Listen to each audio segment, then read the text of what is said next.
America అధ్యక్షుడు Donald Trump ఆయన మొత్తానికి అనంత పని చేశారు. వెనెజువెలాపై దాడులు చేయించారు. ఆయన రెండే గంటలు అమెరికా సైన్యం మొత్తం కూడా తమ ఆపరేషన్ పూర్తి చేసేసింది. వెనెజువెలా అధ్యక్షుడిని ఆయన భార్యను సైతం కస్టడీలోకి తీసుకున్నట్టుగా ప్రెసిడెంట్ ట్రంప్ తనకి తానే స్వయంగా ట్వీట్ చేసి మరీ ప్రకటించారు. అమెరికా తలుచుకుంటే ఏ దేశమైనా ఇంతేనా? అగ్రరాజ్యం జోక్యం చేసుకుంటే నాశనం అవ్వక తప్పదా? అమెరికా ఇప్పుడు ఈ చర్యతో ప్రపంచానికి అసలు ఏం చెప్పాలి అనుకుంటోంది? ఇవి మేజర్ క్వశ్చన్స్. దీనికి సంబంధించి మాట్లాడదాం sir. Contradictory version of Trump గురించి కూడా ఫస్ట్ మాట్లాడుకోవాలి. నోబెల్ పీస్ ప్రైజ్ కోసం ఆయన పాకులాడుతూ ప్రతి చోట కూడా యుద్ధాన్ని నేనే ఆపే ప్రయత్నం చేశాను అంటూనే ఇవాళ ప్రెసిడెంట్ని 2 గంటల్లో ఎత్తుకెళ్ళిపోవడం ఎలా చూడాలంటారు? మీ విశ్లేషణ ఏంటి సార్? అసలు ఒక దేశం ప్రెసిడెంట్ను మరో దేశము సైనిక జోక్యం చేసుకొని లిఫ్ట్ చేసి ఇతర దేశాలకు తరలించడం అంటే ఇక ఆ దేశ సావరిటీకి ఉన్న గౌరవం ఏంటి, ఆ దేశ ఇండిపెండెన్స్కి ఉన్న గౌరవం ఏంటి? ఇదే ఒక ఉదాహరణకు మహమ్మద్ యూనస్ ప్రభుత్వం ఉంది బంగ్లాదేశ్లో. ఈవెన్ ఎలక్టెడ్ గవర్నమెంట్ కూడా కాదు, ఎవరో నామినేట్ చేసి పెట్టుకున్నారు.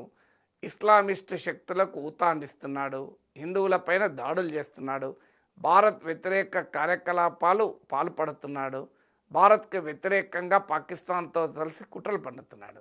రేపు భారత సైన్యాలు వెళ్ళి ఆపరేషన్ చేసి మహమ్మద్ యూనస్ను అరెస్ట్ చేసి తీసుకొస్తే అమెరికా అంగీకరిస్తుందా? నా సూటి ప్రశ్న. So when America the right to attack and abduct ఒక Maduro, India is also right. వీళ్ళు అమెరికా చేసిన పని ఇండియా చేస్తే అంగీకరిస్తుందా? అంటే అమెరికాకు ఒక నీతి, ఇండియాకు ఒక నీతి ఉంటుందా? మీకు అమెరికాకు ఉండే హక్కులు ఇండియాకు ఉండవా? సో ఒక నికోలస్ మధురో మంచివాడా చెడ్డవాడా అనే డిబేట్ కూడా అనవసరం. అది మంచివాడైనా చెడ్డవాడైనా ఆ దేశ ప్రజలే నిర్ణయించుకోవాలి. అసీం మునీరోమో అమెరికాకు మంచివాడు, అల్ ఖైదా టెర్రరిస్ట్ సిరియా ప్రెసిడెంట్ అమెరికాకు మంచివాడు, సౌదీ అరేబియా రాజు, యుఏఈ రాజులు, జోర్డాన్, బహ్రాన్, కువైట్, ఖతార్ రాజులు వీళ్ళు ఏమైనా ప్రజాస్వామ్యతంగా ఎన్నికయ్యారా? ఆ దేశంలో ఏమైనా లౌకికవాదాన్ని కాపాడుతున్నారా? ఆ దేశంలో ఏమైనా పౌర హక్కులు ఉన్నాయా? వాళ్ళందరూ అమెరికాకు మిత్రులు. సో కానీ నికోలస్ మధురో మాత్రం ఎన్నికలు రిగ్గింగ్ చేశాడు అని వాదన. సో ఏంటి వాదన ఏంటి, ఆరోపణ ఏంటి? నికోలస్ మధురో డ్రగ్ కార్టెల్ ప్రోత్సహిస్తున్నాడు అని, నార్కో టెర్రరిస్ట్ అని. మీకు అమెరికాలోనే ఎన్ఫోర్స్మెంట్ అడ్మినిస్ట్రేషన్ డిఈఏ అంటారు, వారు every year national drug threat assessment report NDTA report అని ఒక రిపోర్ట్ ఇస్తారు. మీరు గూగుల్లో కొట్టినా వస్తుంది. National drug threat assessment report of 2024 అని చూడండి. 57 పేజ్ రిపోర్టు. అందులో ఎక్కడా వెనిజులా పైన ఆరోపణ లేదు. అంటే మరి ట్రంప్ ఇలా చెప్తున్నాడు నికోలస్ మధురో పైన ఆరోపణ ఉండాలి కదా. సో అక్కడ ఆరోపణ లేదు. 1 ఇయర్ కింద వచ్చిన రిపోర్ట్ ఇది, 2024 రిపోర్ట్. 2025కి వచ్చే వరకు నికోలస్ మధురో పెద్ద ఎత్తున అమెరికాలోకి డ్రగ్స్ పంపిస్తున్న ఆరోపిస్తూ ఇప్పటికీ 40 బోట్లను ధ్వంసం చేసి 115 మందిని చంపేసి ఇప్పుడు ఏకంగా దేశంలోకే జోక్యం చేసుకున్నారు. ఎందుకు? 2 కారణాలు. ఒకటి, వెనిజులా ప్రపంచంలోనే అత్యధిక చమురు సంపద ఉన్న దేశం. చమురు ఉన్న ఇరాక్లో అమెరికా ఇదే చేసింది, చమురు ఉన్న లిబియాలో ఇదే చేసింది. మినరల్స్ బాగా ఉన్న గ్రీన్లాండ్ ఇవ్వమని డెన్మార్క్ను బెదిరిస్తోంది. డెన్మార్క్ నాటోలో భాగము. మీకు కెనడాను 51st స్టేట్గా ఉండాలని ఒత్తిడి చేశారు. ఉక్రెయిన్తో యుద్ధానికి సహకరించామని చెప్పి ఏకంగా మినరల్ డీలే కుదుర్చుకున్నారు. సో ఎక్కడ విలువైన ఖనిజాలుంటే వారిని నయానా భయానా లోబరుచుకోవడం అనేది అమెరికా విధానం. ఇక రెండవది అంటే అక్కడ నికోలస్ మధురో, ఆయనకు ముందున్న హ్యూగో చావేజ్ ఆయిల్ వెల్త్ను నేషనలైజ్ చేశారు. అది కీలకమైన విధానం.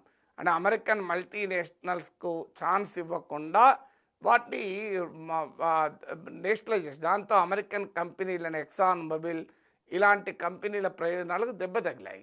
సో ఇప్పుడు అక్కడున్న ప్రతిపక్ష నేత నోబెల్ బహుమతి ఇచ్చారు ఈ మధ్య, మెరియా కరీనా మచాడో అని. ఆమె ఏమంటోంది, $1.7 ట్రిలియన్ వెళ్తుంది వెనిజులాలో సహజ వనరులు.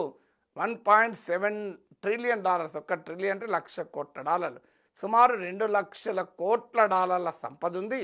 ఈ సంపద అమెరికా బహుళజాతి కంపెనీలను నేను అప్పచెప్తానని బహిరంగంగా ప్రకటించాడు. ఇదేం సీక్రెట్ కాదు. వెనిజులా మినరల్ వెల్త్ మొత్తం యుఎస్ కంపెనీస్ కప్పచెప్తామని తనకు వచ్చిన నోబెల్ బహుమతిని కూడా అమెరికాకు ట్రంప్కి అంకితం చేశారు. సో 2,70,000 కోట్ల డాలర్ల విలువైన వెనిజులా సహజ వనరులను అమెరికన్ కంపెనీలకు అప్పచెప్తాం, ఇప్పుడు అవన్నీ ప్రభుత్వ రంగంలో ఉన్నాయి అని చెప్పినందుకు ఆమెకు ఏకంగా నోబెల్ బహుమతి ఇచ్చారు.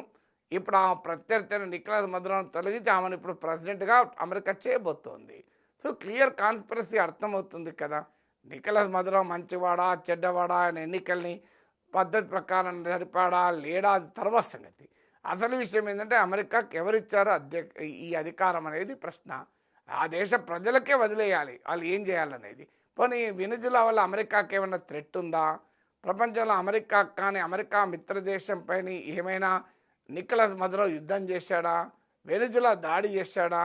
చాలా క్లియర్గా నా సమీప ప్రాంతంలో వెస్ట్రన్ హెమిస్ఫియర్ అంటారు ఈ ప్రాంతాన్ని, లాటిన్ అమెరికాస్ అండ్ కరీబియన్స్, ఇక్కడ ఎవరు కూడా అమెరికాను ప్రశ్నించకూడదు. అది కూడా అమెరికన్ మోడల్కు భిన్నంగా ప్రైవేట్ బహుళజాతి కంపెనీలకే సర్వసంపదలు అప్పజెప్పాలన్న అమెరికా విధానానికి భిన్నంగా ఉండకూడదు. అందుకే క్యూబా పైన 60 ఏళ్ళుగా శాంక్షన్స్, వెనిజులా పైన 25 ఏళ్ళుగా శాంక్షన్స్. ఇది కొత్త కాదు. 1954లోనే గాటర్మలాలో ఇదే ఆపరేషన్ చేసింది. 1973లో చిలీలో ఇదే ఆపరేషన్ చేసింది. ప్రెసిడెంట్ అలెండీని సిఐఏ బహిరంగంగా హత్య చేసింది కూడా. ఫిడెల్ కాస్ట్రో క్యూబా ప్రెసిడెంట్ను హత్య చేయడానికి అనేక సార్లు బహిరంగంగానే కుట్రలు పన్ని విఫలమైంది. ఆ తర్వాత 1980లో నికారగువాలో ఇదే పని చేసింది. సో ఇప్పుడు ఆ తర్వాత ఇటీవల బొలీవియాలో చేసింది, ఇప్పుడు వెనిజులాలో చేసింది. అంటే ఈ ప్రాంతంలో ఎక్కడ అమెరికా విధానాన్ని ప్రశ్నించే ప్రభుత్వాలు ఉండకూడదు అనేది అమెరికా విధానం. ఇక అమెరికాకు అనుకూలంగా ఉంటే సిరియా అధ్యక్షుడు $1 కోటి అమెరికా ప్రకటించిన బహుమానం, ఆ తీవ్రవాదిని పట్టిస్తే $1 ఇస్తామని. అలాంటి అల్షరా ఇప్పుడు సిరియా ప్రెసిడెంట్గా వైట్ హౌస్లోకి వెళ్ళి ప్రెసిడెంట్ ట్రంప్ను కౌలించుకొని వచ్చాడు. సో అల్ఖైదా ఐసిస్ టెర్రరిస్టులేమో ట్రంప్కు మిత్రులు, మదురౌలు మమ్దానీలు మాత్రం వ్యతిరేకులు.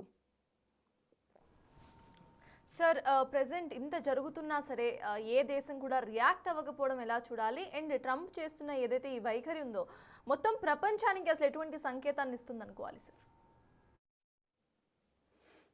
ప్రపంచానికి ప్రమాదకరమైన సంకేతాన్ని ఇస్తుంది.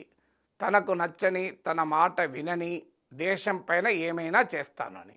ఇప్పుడు భారత్ పాక్ల యుద్ధాన్ని నేనే ఆపాను, ట్రేడ్ చెయ్యనని బెదిరించి ఆపానని ఓపెన్గా ట్రంప్ చెప్పడం లేదా? సో రేపు కాశ్మీర్ పాకిస్తాన్కి ఇవ్వకపోతే ఇండియాపై కూడా దాడి చేస్తా, మోడీని అరెస్ట్ చేస్తా అని ట్రంప్ అంటే మనం అంగీకరించుదామా? సో కాశ్మీర్ పాకిస్తాన్కి ఇచ్చేయండి, నార్త్ ఈస్ట్ బంగ్లాదేశ్కి ఇచ్చేయండి అని ట్రంప్ అంటే అంగీకరిస్తామా? లేదు, మీ దేశంలో ఉన్న ఖనిజ సంపద అంతా మా కంపెనీలకు అప్పచెప్పండి అంటే అంగీకరించుదామా? అందులో మీకు వెనిజులా భారత్కు మిత్రదేశం కూడా. 2005లో హ్యూగో చావెజ్ భారత్లో పర్యటించారు. మన ఓఎన్జీసీ విదేశ్ లిమిటెడ్, ఓవిఎల్ అంటారు, వెనిజులాలో చమురు క్షేత్రాల్లో పెట్టుబడులు కూడా పెట్టింది. సో వెనిజులా ఆయిల్ కూడా మనం చాలా కాలం కొన్న, అమెరికా ఒత్తిడి మేరకు ఈ మధ్య ఆపేశాం. కానీ అయితే అన్ఫార్చునేట్లీ మన పాకిస్తాన్ భారత్ విషయంలోనే ట్రంప్ ఇన్ని క్లెయిమ్లు చేసుకున్నా మన ప్రైమ్ మినిస్టర్ ఇప్పటివరకు మాట్లాడలే. ఇక వెనిజులా మీద ఏం మాట్లాడతారు? ఇరాన్పై దాడి చేసినప్పుడు మనం మాట్లాడలే. గాజాలో 60,000 మందిని చంపినా మనం మాట్లాడలే. గ్రీన్లాండ్ విషయంలో డెన్మార్క్ను బెదిరించినా మనం మాట్లాడలే. కెనడాను అమెరికాలో కలుపుకుంటామన్నా మాట్లాడలే. పనామాను బెదిరించినా మాట్లాడలే. మనం దేని మీద మాట్లాడాము? బంగ్లాదేశ్లో మనకు వ్యతిరేకంగా పాకిస్తాన్ కుట్రలు పన్నుతున్నా దాని వెనకాల అమెరికా ఉన్నా మనం మాట్లాడలేదు. ఇటీవల చైనాకు అనుకూలంగా నేషనల్ సెక్యూరిటీ స్ట్రాటజీలో ఇండో పసిఫిక్ను వదిలేస్తాం చైనా అన్నా మనం మాట్లాడలేదు. సో మనం ఇప్పుడు కూడా మాట్లాడడం అన్యాయం. అయితే ఇప్పుడు అటాక్ చేయడానికి ఉద్దేశం కూడా ఏంటంటే వెనిజులాకు అతి పెద్ద అలై రష్యా ఉక్రెయిన్ వార్లో కూరుకుపోయి ఉండడం వల్ల ఇలా వెనిజులాకు మద్దతుగా వచ్చే పరిస్థితి లేదు. సిరియాలో బషర్ ప్రభుత్వాన్ని కూడా రష్యా కాపాడలేకపోయింది, ఇరాన్ను రక్షించుకోలేకపోయింది. అందువల్ల ఇప్పుడు వీక్ పొజిషన్లో రష్యా ఉంది కనుక, ఉక్రెయిన్ వార్లో కూరుకుపోయింది కనుక ఈ సమయంలో వెనిజులాలో ఇప్పుడు తన వ్యతిరేక ప్రభుత్వాన్ని తొలగించి ప్రతిపక్ష నాయకుల మచాడోను పెట్టి మొత్తం 1,70,000 కోట్ల విలువైన ఖనిజ సంపదను అమెరికన్ కంపెనీలకు అప్పచెప్పేటువంటి వైఖరి. ఇప్పుడు మీకు ఇన్ని దేశాలు ఉదాహరణలు చెప్పాను. Will Venezuela be different?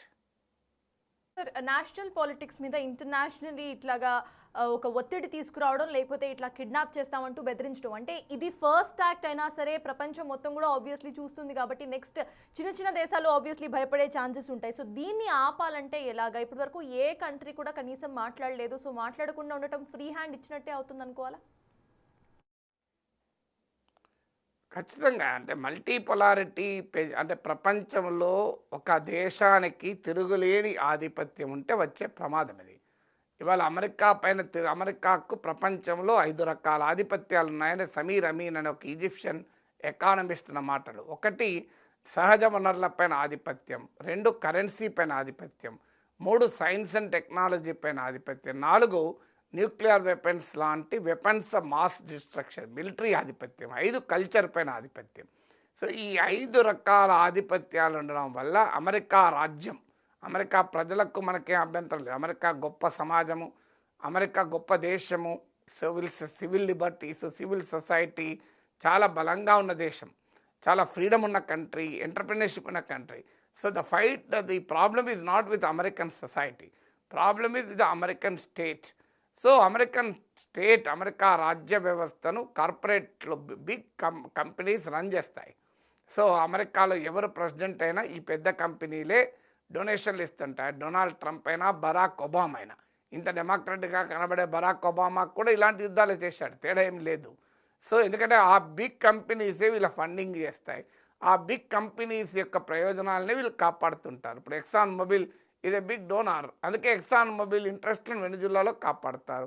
హాలిబర్టన్ లాంటి ఆయిల్ కంపెనీలు, మరో ఆయిల్ కంపెనీలు, లాకిడ్ మార్టిన్ లాంటి డిఫెన్స్ మిలిటరీ కంపెనీలు వీళ్ళ ప్రయోజనాలను కాపాడుతూ ప్రెసిడెంట్లు పనిచేస్తూ ఉంటారు. సో అందువల్ల దానికి వ్యతిరేకంగా అమెరికా ప్రజలు రియాక్ట్ కావాలి, ప్రపంచ ప్రజలు రియాక్ట్ కావాలి. అల్టిమేట్గా అమెరికా చరిత్ర ఏం చెప్తుంది? ఆఫ్ఘనిస్తాన్ లాంటి చిన్న దేశాన్ని ఏం చేయలేకపోయింది కదా, తాలిబాన్ని ఏం చేయలేక 20 ఏళ్ళ తర్వాత అప్పచెప్పించారు కదా. సో అందువల్ల ప్రజల రిజాల్వే మీకు చేస్తుంది. తాలిబాన్ని ఏం చేయలేకపోయారు. ఇరాక్లో, లిబియాలో అమెరికా ఏమైనా ప్రజాస్వామ్యాన్ని సాధించిందా? అందువల్ల ఇక్కడ కూడా ఏం జరుగుతుందంటే మరో యుద్ధంలో, మరో సంక్షోభంలో, మరో గందరగోళంలో అమెరికా కోరుకుపోవడానికి కారణమవుతుంది. ట్రంప్ ఏమో ఎన్నికల సమయంలో ఏం ప్రచారం చేశాడు? Why should US be in these bloody wars, అమెరికాకు సంబంధం లేని యుద్ధాలు అమెరికా ఎందుకు ఉండాలని క్యాంపెయిన్ చేశాడు. ఇప్పుడు ఆ వెనిజులా అమెరికాని ఏం నష్టం చేసింది? అమెరికా పైన ఎక్కడ దాడి చేసింది వెనిజులా? మరి ఇప్పుడు వెనిజులాలో జోక్యం చేసుకొని ఆ ఉచ్చులో దిగాడు కదా. ఇప్పుడు ఆ వెనిజులా ప్రజలు అంత ఈజీగా యాక్సెప్ట్ చేస్తారా?